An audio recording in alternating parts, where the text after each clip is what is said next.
vandalismo a Mignagola di Carbonera, preso di mira questa volta il cimitero. Degli scorsi giorni il furto degli estintori di un parcheggio condominiale interrato. I residenti sappiamo chi sono, la sindaca, ora la denuncia. L'omicidio del Piave, spuntano nuove ipotesi investigative come il gioco erotico finito male. Intanto Franco Battaglia, il 77enne accusato del delitto, ha cambiato difensore. Ritrovato vivo a Limana nel Bellunese, il 72enne di Casier scomparso ieri durante un'escursione. Il pensionato colpito da malore è stato ricoverato in gravi condizioni.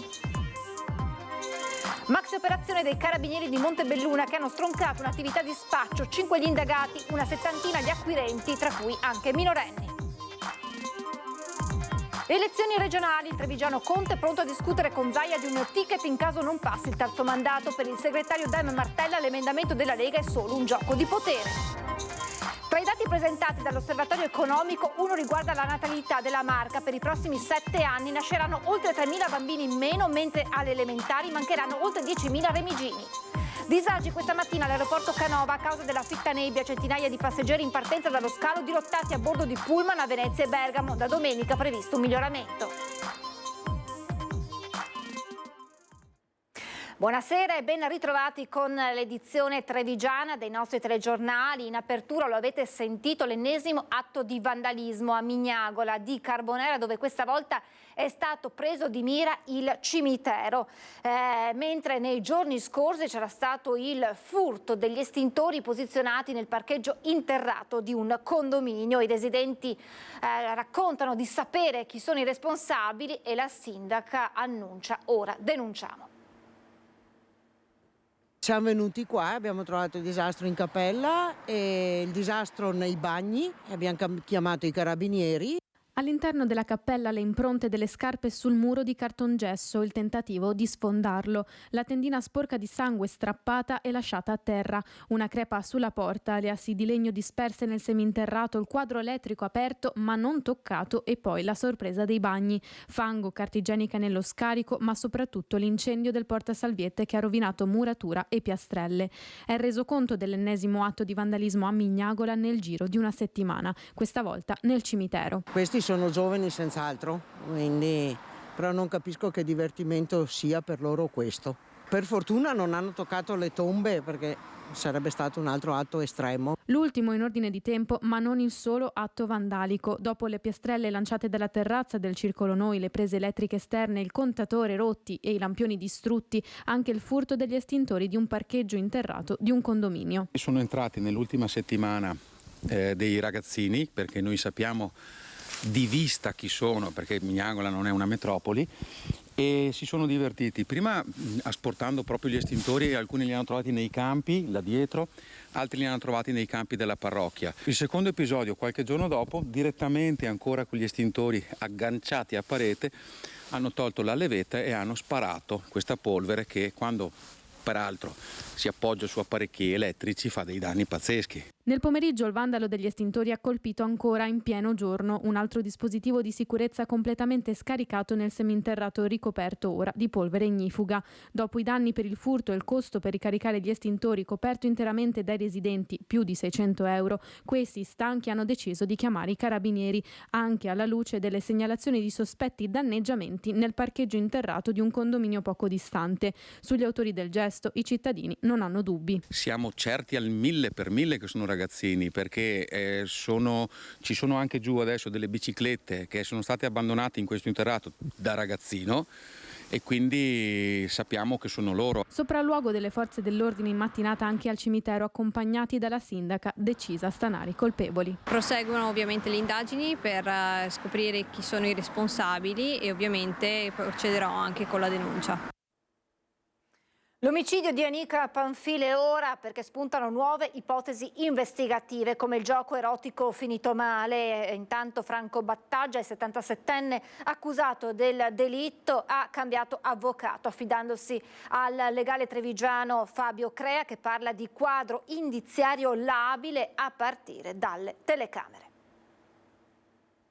Devo fare tutti gli approfondimenti del caso, ma già leggendo l'ordinanza di custodia cautelare direi che gli elementi indiziari che sono stati lì riportati sono molto labili, a mio giudizio. Sembra avere già le idee chiare Fabio Crea, da pochi giorni il nuovo difensore di Franco Battaggia, l'ex Primula Rossa che si trova in carcere a Santabona con l'accusa di aver ucciso Annica Panfile. L'elemento più labile, secondo Crea, è proprio quello che avrebbe convinto gli inquirenti a far scattare la misura di custodia cautelare, ovvero la registrazione dei passaggi del suo pick-up nei luoghi di ritrovamento del cadavere nel maggio del 2023. Da quello che ho iniziato a vedere nel fascicolo, mi pare che si tratti di telecamere che riguardino le zone di vita e di lavoro del signor Battaggia, che opera peraltro per la sua attività professionale in orari particolari, per cui il fatto di veder passare la propria autovettura più volte o qualche volta o in qualsiasi orario nelle zone in cui risiede e in cui lavora mi sembra che sia un elemento molto poco indicativo. Nel frattempo sono stati disposti nuovi esami da parte della Procura su alcuni prelievi già effettuati. Si vuole capire in maniera certa la quantità di cocaina assunta dalla 31enne e se le tracce di sperma ritrovate sulla sua biancheria siano attribuibili a Battaggia. Si ipotizza anche un gioco erotico finito male che avrebbe portato alla morte per asfissia della donna. Se è un'ipotesi investigativa ne prendo o ne prenderò atto. In ogni caso mi sembra che sia irrilevante allo Stato per quanto riguarda la posizione del signor Battaggia, che appunto ha affermato in quelle sommarie informazioni del 20 di maggio il fatto che avesse lasciato la signora Anica presso questo negozio di Spresiano. Battaggia, che si è professato estraneo alle accuse anche nell'incontro avuto con Crea a inizio settimana proprio in carcere. L'ho visto sereno e lucido, dice il legale del 77enne che per qualche tempo ha condiviso la cella con Bujar Fandai, il killer di Vanessa Ballan. È stato ritrovato vivo ma in gravi condizioni il 72enne di Casier, di cui non si avevano più notizie da ieri mattina, quando era uscito di casa per raggiungere il Pian delle Femmine, dove era solito fare delle escursioni. Non vedendolo rientrare, la compagna aveva dato l'allarme e subito erano scattate le ricerche da parte del soccorso alpino e dei carabinieri, che avevano rinvenuto l'auto dell'uomo nei pressi di un rifugio. Nel pomeriggio una squadra del soccorso alpino insieme ad un'unità cinofila ha ritrovato il 72enne fuori dal sentiero al limite dell'area boschiva vicino al Monte Cori, in località Limana. L'uomo, probabilmente colto da infarto, è stato recuperato con l'eliambulanza di Treviso Emergenza.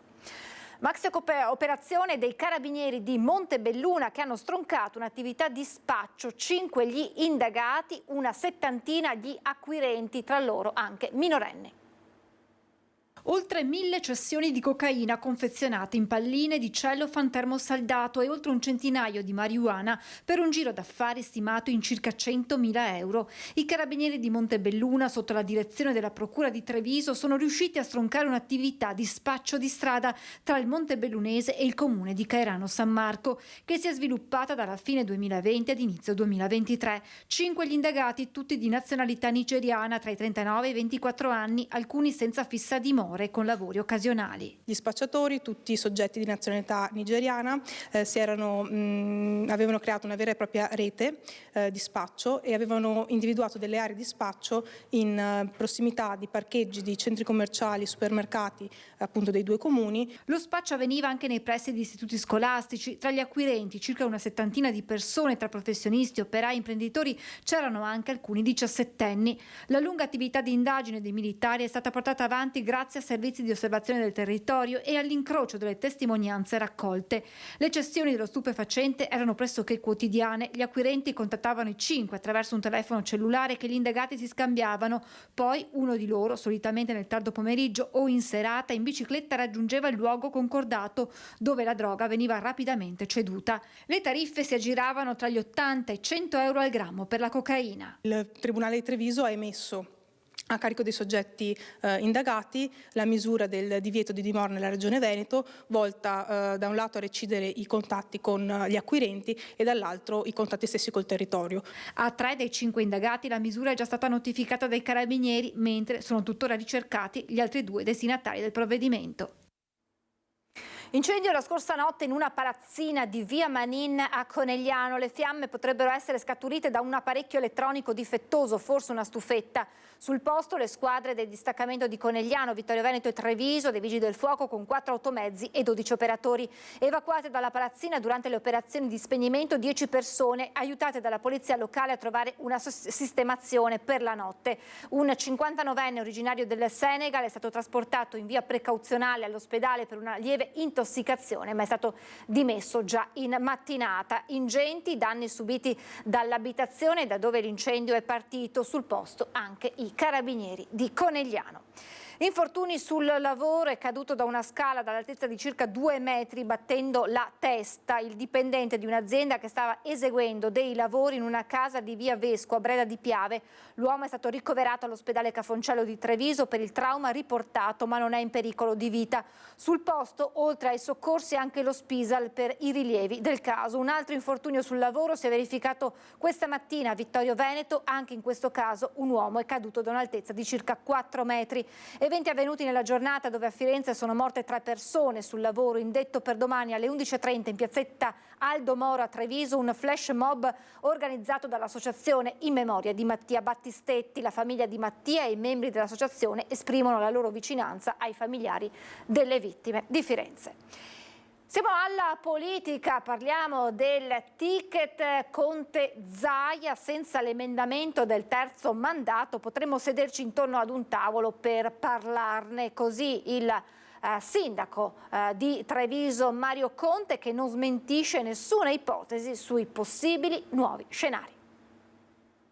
In Casa Lega sta assumendo contorni sempre più nitidi lo scenario che vedrebbe Mario Conte, attuale sindaco di Treviso, nonché presidente di ANCI Veneto, nella suggestiva corsa verso Palazzo Balbi in alternanza all'attuale presidente Luca Zaia, qualora non passasse l'emendamento del terzo mandato, ovvero la possibilità per presidenti di regione e sindaci di potersi candidare per la terza volta in deroga alle attuali limitazioni. Il diretto interessato non smentisce né conferma. Io sono tra coloro che supportano e sostengono l'importanza del terzo mandato e quindi spero che il futuro della Regione Veneto sia Luca Zaia. Se così non sarà, perché la norma non glielo consente, potremo sederci attorno a un tavolo per parlarne. Una risposta in pieno stile Zaia, potremmo dire, nel tentativo di glissare sull'argomento, riuscendoci però soltanto a metà.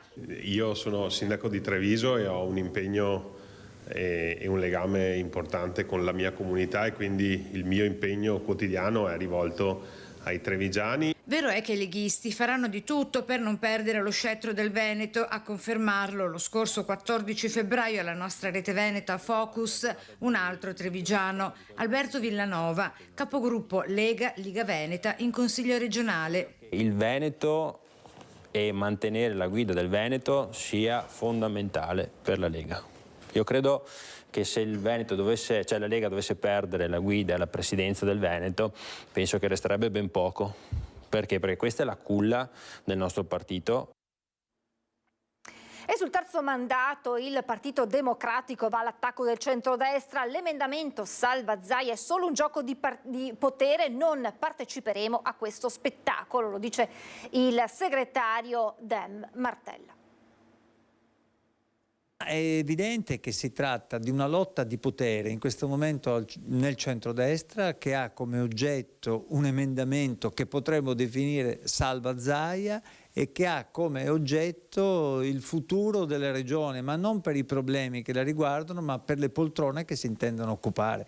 E per noi questo è assolutamente negativo. Né più né meno di una lotta di potere, così il segretario Dem bolla il dibattito a tratti feroce che si è sviluppato all'interno del centrodestra sull'emendamento presentato dalla Lega inizio settimana per consentire ai governatori di regione di candidarsi per il terzo mandato. La mossa salva Zaia, così ribattezzata da Martella, ha l'effetto di una scossa tellurica che di crepa in crepa potrebbe compromettere l'azione di governo non solo a livello regionale. Non so se il centrodestra deciderà di non mettere in votazione questo emendamento, se la Lega deciderà di ritirarlo, è una questione che vedranno in casa loro, ma che sicuramente dà l'idea di un governo che su molte questioni, di una maggioranza inizia a essere diviso, lo si è visto sull'autonomia differenziata, lo si sta vedendo sul premierato, lo si vede su tante questioni che riguardano la vita politica del nostro Paese.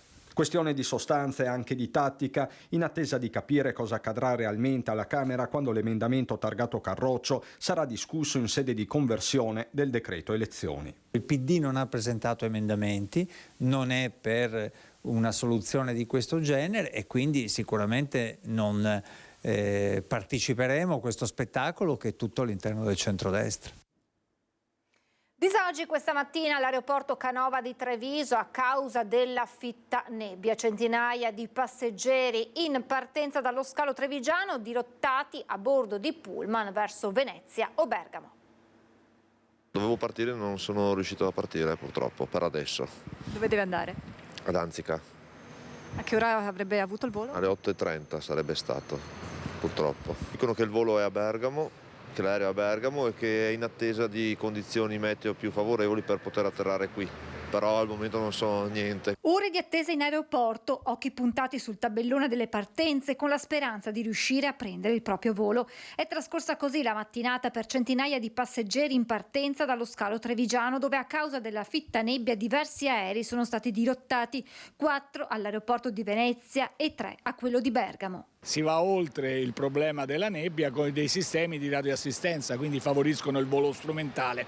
L'aeroporto di Treviso, grazie anche ai miglioramenti dei scorsi anni, ha comunque dei limiti, e i limiti sono: un volo può decollare non al di sotto dei 150 metri di visibilità orizzontale e può atterrare quando la visibilità è almeno di 300 metri. Le compagnie aeree hanno predisposto il transfer dei passeggeri con autobus privati per permettere ai viaggiatori di prendere l'aereo seppur molte ore dopo l'orario di partenza previsto. Dobbiamo partire per Vienna.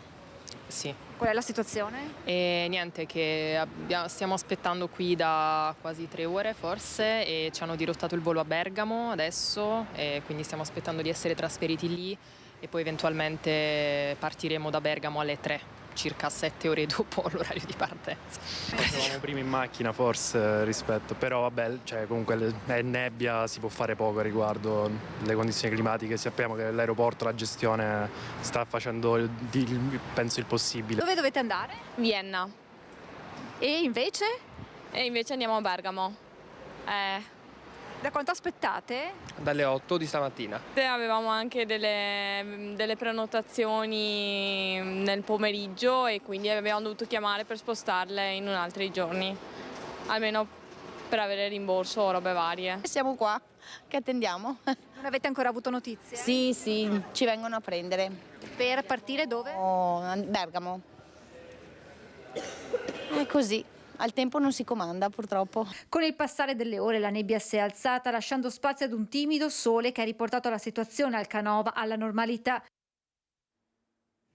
Presentazione questa mattina in Camera di Commercio dei dati sulla natalità e sull'occupazione nella Marca e in Veneto. Più vecchi con meno lavoratori e con giovani che lavoreranno per vivere anziché vivere per lavorare. E questa è la fotografia della provincia di Treviso e del Veneto, tracciata dall'Osservatorio Economico e Sociale della Camera di Commercio di Treviso e Belluno, da qui ai prossimi 7 anni. E il primo dato riguarda i protagonisti del boom delle nascite dei primi anni 60. Entro il 2031 saranno in Veneto più di 150.000 quelli che andranno in pensione, 23.000 solo nella Marca, che però non saranno sostituiti né da giovani e nemmeno dagli immigrati, lasciando in Veneto vuoti oltre 70.000 posti di lavoro. Quello che deve preoccuparsi maggiormente probabilmente in questo momento per uno scenario a corto periodo è l'ammanco di lavoratori che avremo per la transizione dei famosi baby boomer verso l'età pensionistiche, forse quello è il dato un po' più preoccupante, anche se poi sarà mitigato sicuramente da altre dimensioni che entreranno in gioco. E in tal senso stanno già guardando le aziende con una sempre maggiore automazione industriale. Vediamo che i nostri giovani al lavoro manuale si stanno allontanando sempre di più, ma non è sufficiente questo, bisogna mettere nelle condizioni di dare una casa ovviamente a chi viene a lavorare in Italia, di dare delle alternative ai nostri giovani rispetto a quelli che li danno altri paesi, ossia avere tutti quei servizi e sottoservizi che al giorno d'oggi l'economia e la società moderna richiede. I nostri giovani vanno via per questo. Giovani che se ne vanno perché non trovano casa, di conseguenza non fanno famiglia e figli, in un'involuzione che porterà il Veneto nei prossimi 7 anni a perdere quasi 50.000 abitanti, quasi 5.000 solo nella Marca, che però potrebbero lievitare a 200.000 se non ci fossero il sostegno dei flussi migratori. E i giovani che difficilmente sostituiscono gli anziani, perché le nuove generazioni non vedono più prioritario lo stipendio e il posto di lavoro sicuro. I giovani oggi chiedono all'azienda cose molto differenti rispetto al passato. Da un lato il lavoro di per sé non ha un ruolo fondamentale nella vita di tutte le persone nel senso tradizionale del termine, e sempre più spesso i giovani alle aziende chiedono la possibilità di poter conciliare lavoro, esperienza lavorativa, ma anche tempi di vita, tempi da dedicare alla realizzazione personale e alle questioni e alla vita di tutti i giorni. Possiamo dire insomma che i giovani puntano più a lavorare per vivere e non a vivere per lavorare? Beh, in un certo senso potremmo anche dire così, sì.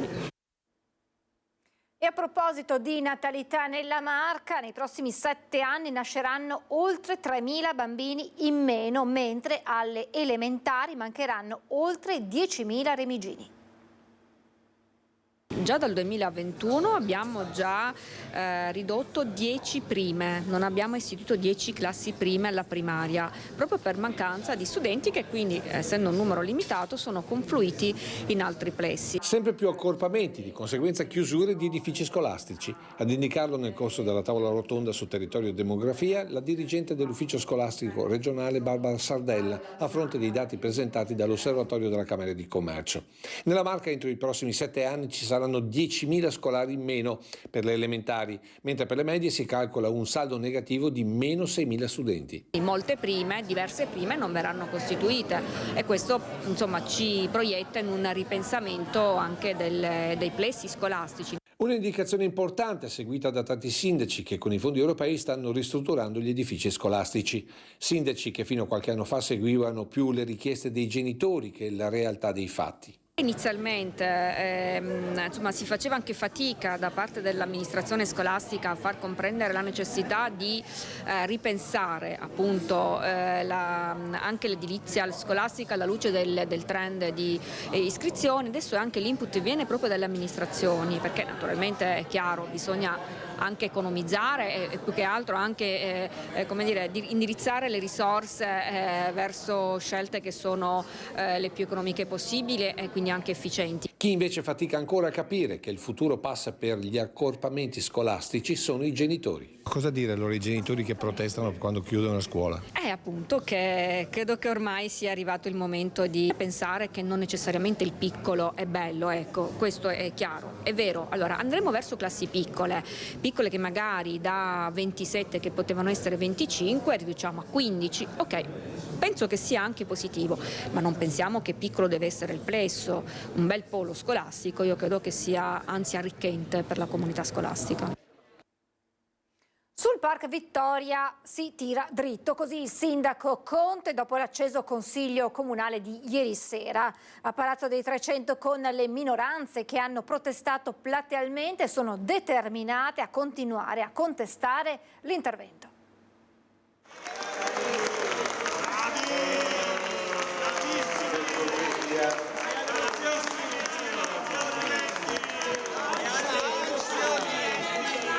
Così il confronto sul Parc Vittoria ai 300 con PD e Treviso Civica a contestare a suon di cartelli la giunta e Mario Conte che restituisce a Giorgio De Nardi un volantino polemico salvo vederselo poi tirare dietro.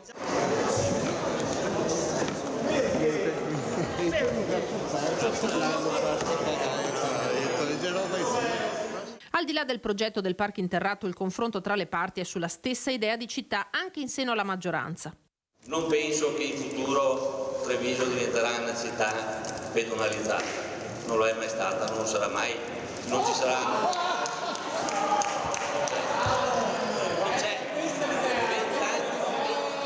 Per cortesia, consiglieri, per cortesia. Ma è il tema del parco a tenere banco. in questi giorni ho raccolto tantissime domande, tantissimi dubbi, tantissime inquietudini, preoccupazioni, terrore da parte di alcune persone. Sì, terrore. E giù una sfilza di 20 interrogativi, di 20 perché. È l'assessore alla mobilità De Checchi a rispondere, ripercorrendo le tappe tecniche del progetto, anche se dal PD si prospettano azioni legali. L'amministrazione non si smuove, pena doverne rispondere alla Corte dei Conti. Ma dove pensate di essere? Dove pensate di essere? In che mondo pensate di vivere? In un mondo che sia completamente avulso dalle regole, completamente avulso dalla norma. Io ho una gara aggiudicata. Parco Vittoria, l'idea politica è quella di andare avanti, attendiamo l'analisi tecnica della sovrintendenza, degli archeologi e di coloro che ci devono dare tutte le garanzie.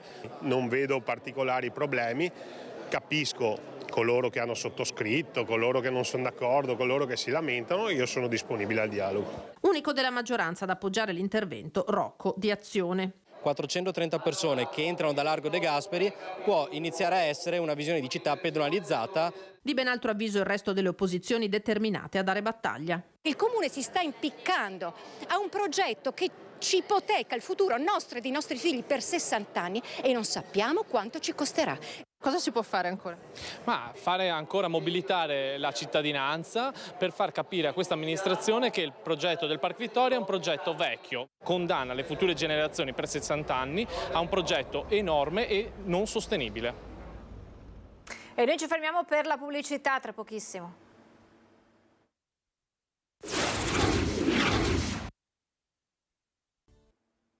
Rieccoci in diretta, andiamo a Breda di Piave dove da giorni un cane gira libero per le strade. Timore tra i residenti che hanno fatto diverse segnalazioni alla polizia locale.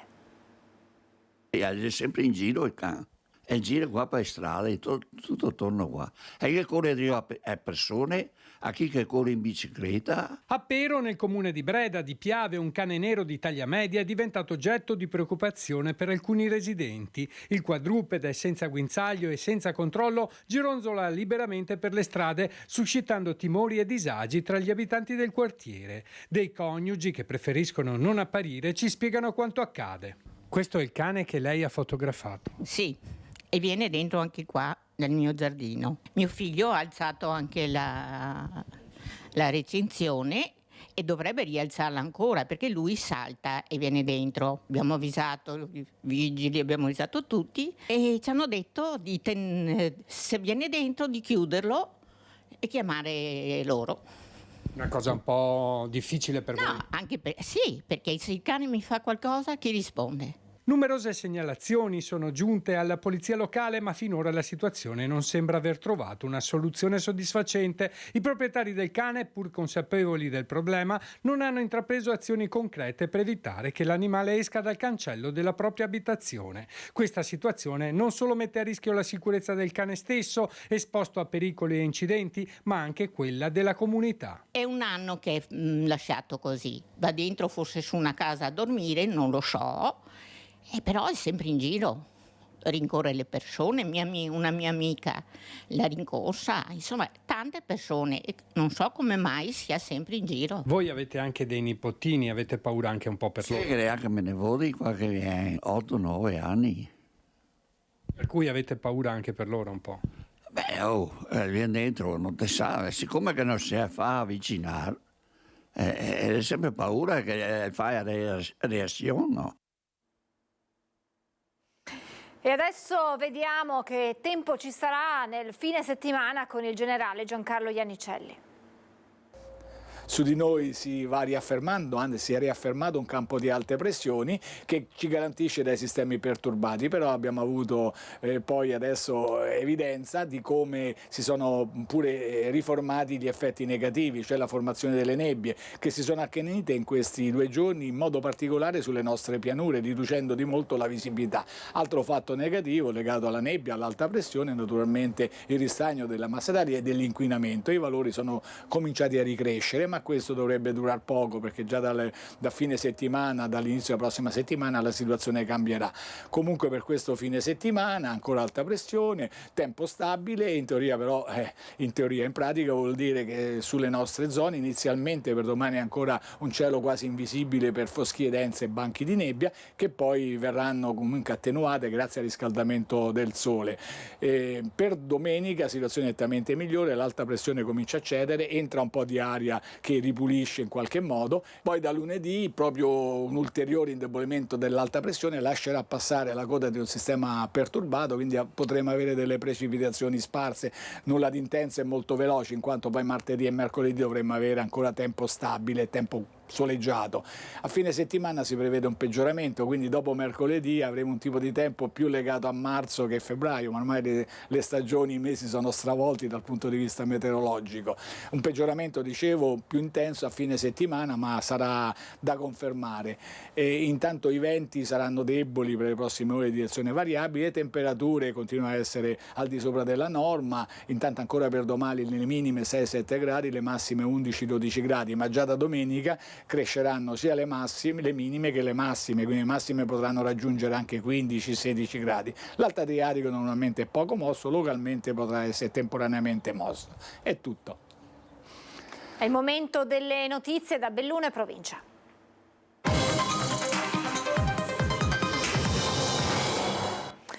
Confronto tra prefetto e vertici ANAS sui lavori alla Galleria Comelico. A gara per l'affidamento dei lavori ormai conclusa si attendono le verifiche per l'aggiudicazione. La galleria sarà chiusa solo in orario notturno, precisa ANAS, ma i problemi sollevati dai residenti delle terre alte restano. Non c'erano i sindaci, tantomeno i rappresentanti delle categorie economiche del Comelico mercoledì scorso a Palazzo dei Rettori. Sui lavori alla Galleria Comelico il confronto c'è stato, ma a trovarsi uno di fronte all'altro sono stati il prefetto Savastano e i vertici dell'ANAS. La prima notizia uscita dall'incontro è riferita alla programmazione dell'intervento. La gara per l'individuazione dell'impresa che si occuperà dei lavori si è conclusa, ma sono in corso le verifiche di legge sull'aggiudicatario potenzialmente individuato, chiarisce la prefettura in una nota.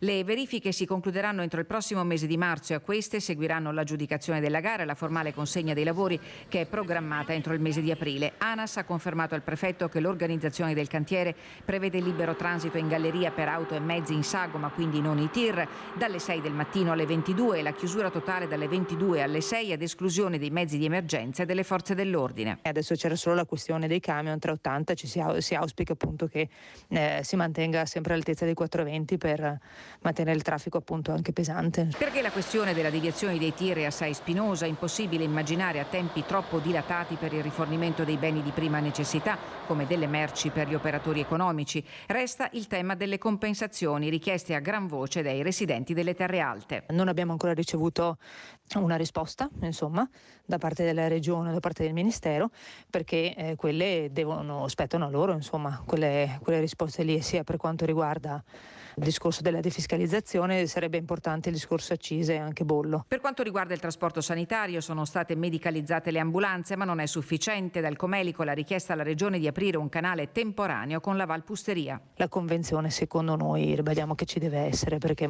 sarebbe molto più veloce, anche perché un quarto d'ora è tanto, e oltretutto smantellare un cantiere del genere, penso che neanche quelli di Formula 1 siano così veloci, insomma, no? Al prefetto ANAS ha assicurato piena disponibilità al confronto con il territorio, ma che questo potrà essere concretamente valutato solo dopo l'aggiudicazione definitiva, quando saranno noti e potranno essere analizzati nel dettaglio i contenuti migliorativi dell'offerta tecnica presentata e quindi le modalità di esecuzione dei lavori e delle conseguenti limitazioni al traffico.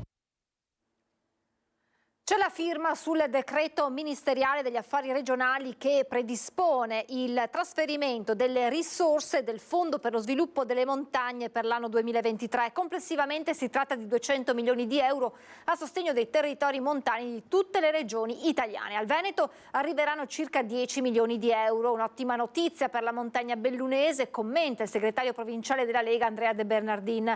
Per la provincia di Belluno una boccata d'ossigeno che si attendeva anche in vista dell'appuntamento olimpico e paralimpico di Milano Cortina 2026. E a proposito di Olimpiadi invernali, Belluno assieme a tutto il territorio, enti e associazioni di categoria sono parte attiva nell'organizzazione di una serie di eventi che già da quest'anno accompagneranno la provincia nel percorso di avvicinamento a Milano Cortina 2026. Lo afferma il sindaco ed ex campione paralimpico Oscar De Pellegrin, che però precisa le idee devono andare avanti con le risorse. Le Olimpiadi 2026 sono una grande opportunità per il nostro territorio. Il territorio si sta preparando a tutta una serie di eventi di contorno e per fungere soprattutto come comune di Belluno da collettore rispetto agli altri comuni e gli altri enti. Ribatte con i fatti il primo cittadino di Belluno alla polemica politica innescata dal PD cittadino il giorno dopo l'arrivo a Cortina, e solo a Cortina, delle 2 mascotte olimpiche. Il tavolo che vede la città capoluogo capofila della strategia di promozione in vista dell'appuntamento a 5 cerchi del 2026 è tutt'altro che inattivo. Vi partecipano i comuni della provincia, enti e associazioni di categoria. Le idee ci sono e sono tante, dice De Pellegrin, che con l'assessorato allo sport nel 2023 ha promosso mostre, incontri nelle scuole, divulgazione negli altri comuni del Bellunese. Certo, annota il sindaco, è necessario dettare priorità e servono condivisione e soprattutto risorse. Le idee devono sempre andare insieme poi al finanziamento. Il finanziamento sappiamo che non può arrivare dai comuni, ma può arrivare solo e unicamente dalla fondazione, dalle fondazioni, quindi Milano Cortina e Cortina, dalla Regione e altri enti. Le progettualità più grosse saranno già visibili entro il 2024. Belluno e gli altri comuni, o almeno la porta di accesso principale per arrivare a Cortina, entro questo anno, io direi già per l'estate, dovrà avere un segno che chi arriva siamo una provincia olimpica e paralimpica. Un discorso a parte, e la questione tuttavia è dirimente, lo merita la possibilità, che appare remota, di utilizzare i loghi olimpici e paralimpici. Il sindaco di Belluno lo chiarisce, forte del suo passato di atleta e di dirigente di Assi, Fitarco e del comitato esecutivo del CONI. Il logo olimpico e paralimpico sono i loghi più visibili al mondo. Per utilizzare questi ci sono una serie di regolamentazioni che è veramente difficile, perché sono solo le sedi di gara che lo possono utilizzare attraverso degli accordi. Chi ambisce magari ad avere qui, perché io sono un campione dello sport e conosco questo ambiente, che si possa avere qui anche il logo olimpico, che credo insomma sia una cosa che non sia sostenibile nemmeno per me. Un luogo dedicato per progettare il futuro attraverso computer, robot, intelligenza artificiale nasce a Feltre e sarà aperto a tutti. Un luogo dove elaborare progetti, dove fare crescere una start-up, dove mettersi a confronto con una tecnologia più elevata. Nasce a Feltre, grazie a Confindustria, nei rustici di Palazzo Bianco, nei pressi di Pra del Moro, il Living Lab. Aperto a tutti. Come è giusto che sia, aperto soprattutto a chi ha qualcosa di intelligente, di nuovo, di importante da presentare, all'idea, alla fantasia, ai progetti, ecco, aperto a chiunque abbia questa voglia. Scuole, aziende, associazioni, cittadini, studenti potranno accedere allo spazio appositamente adibito facendone richiesta agli uffici di Confindustria. Soddisfatta Feltre e chi rappresenta la città. È di fondamentale importanza un laboratorio come questo, che vede le nuove tecnologie inserirsi così nel territorio, soprattutto per gli studenti e per le imprese. Un progetto che non si chiude al territorio della città che lo ospita, ma che ha visto la partecipazione di enti di area vasta. Si va a delineare, a definire una collaborazione fortissima con Confindustria, ma anche con il tessuto produttivo dell'intera provincia di Belluno, in un contesto di grande innovazione tecnologica. L'importanza soprattutto nel guardare avanti, di creare i presupposti per dare vita ad iniziative che mettano insieme sinergie come i fondi di comuni di confine, come Confindustria, come un grandissimo lavoro di squadra che noi dobbiamo affidare alle nostre imprese, ai nostri giovani, per crescere in un ambito come quello del digitale, che è essenziale soprattutto in prospettiva futura. Ed è tutto per questa edizione del nostro telegiornale. Vi lascio come sempre le previsioni del tempo. Grazie per averci seguito e buon proseguimento di serata.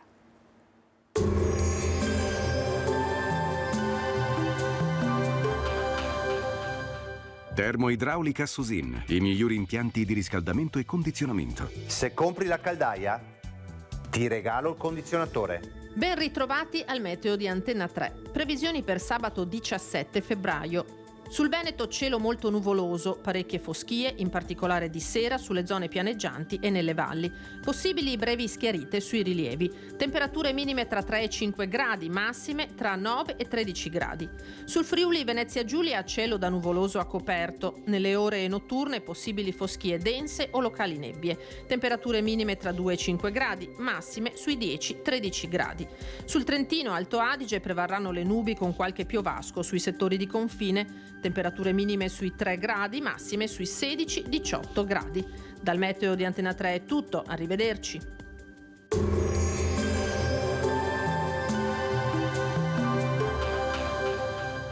Termoidraulica Susin, i migliori impianti di riscaldamento e condizionamento. Se compri la caldaia, ti regalo il condizionatore.